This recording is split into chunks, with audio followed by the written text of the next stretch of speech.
Əzbəlimlər, salam, necəsiniz? Yorulmamışsınız? Özünüzü almışdın əvvəlcə yaxşı. Ay maşallah. Bu həm də sizin burada göstərilənlərin birbaşa siz iştirakçılarısınız, həm də özünüzə dəyər vermiş olursunuz. Mən də sizi salamlayıram və səhərdən sizin fəaliyyətinizi əks etdirən videolara baxdıq, videoçarxlara baxdıq. Sizin fəaliyyətin ümumi əsaslarını gördük və biz də qürurlandıq ki, nə yaxşı ki Azərbaycanda belə bir təşkilat var, nə yaxşı ki 2003-cü ildə yarananda biz də orada olmuşuq, dəstək vermişik, dəfələrlə həm nazirlikdə, həm də Zəngil hissəyində bu işin fəaliyyətin təşkilində müəyyən qədər işimiz olub, xidmətimiz olub və Şahin müəllim mən o vaxtdan tanıyıram, rəhmətli Tərana xanımın mavini idi. Sonraki fəaliyyətimiz çox uğurludur, çox düşərlidir, çox da vacibdir. 90-cı illərin əvvəllərində Azərbaycan cəmiyyəti birdən-birə dəyişdi.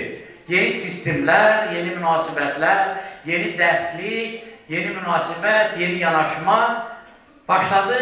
Məktəb öz müəlliminə sahib çıxmağa, naziri öz müəlliminə sahib çıxmağa, şagirdinə sahib çıxmağa, valideynlərə sahib çıxan olmadı.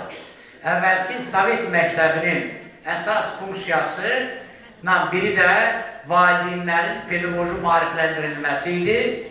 Ona görə də bizim məktəblərdə, ümumi təhsil məktəblərində hökmən valideyn universitetləri fəaliyyət göstərirdi. Əgər təhsildə hər hansı bir yanaşmada müəyyən bir dəyişiklik olardısa, hökmən növbəti həftələrdə, aylarda valideynlər məktəbə toplanardı və valideynlərə o məsələ çatdırılardı.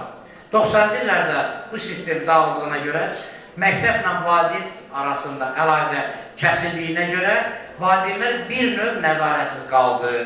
Həmən ağrını biz bugün də çəkirik ki, valideynlər Azərbaycan məktəblərindəki təhsilin təşkilinə, bəzi valideynlər təbii ki, öz əksəriyyət valideynlər kömək etmək əvəzinə əksinə ona mane olurlar. Çünki bizdə ümumi təhsilin, deməli, dövlət təhsil inkişafı üzrə dövlət strategiyasında da göstərildiyi kimi səriştəli valideynlərimiz azdır.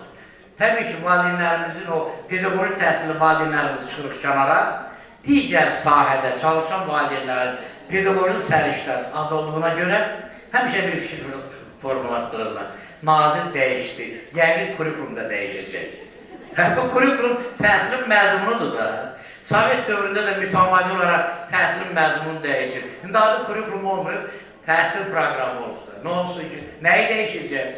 Yəni, valideynlər buna hazır deyil. Biz valideynləri buna hazırlanmadan, böyük kütlədir, 150-160 bin təsəvvürlə uşağı, valideynlərin hərəsini 2-də 3-də 7 nə qədər hazırlanmadan bu islahda başladır. Ona görə də bəzən uğur qazana bilmədik. Bugün bu valideyn hərəkatı, rəhmətli Tərana xanımdan başlayır, bu valideyn hərəkatı və müəllim asosiyası bu və digər şəkildə bu funksiyanı öz üzərinə götürmək istəyir və buradakı lehlərdən də belə aydın oldu ki, çox uğurlu bir yoldasınız, çox uğurlu bir fəaliyyət göstərirsiniz. Mən sizin hamınızı bir daha təbrik edirəm. Asosiyasiya, deməli, müəllim valideyn asosiyasının işini qənaətbəxş hesab edilməsini təklif edirəm və sədrə, müavinə, onun kollektivinə uğurlar arzulayıram. Sağ olun. Çox sağ olun.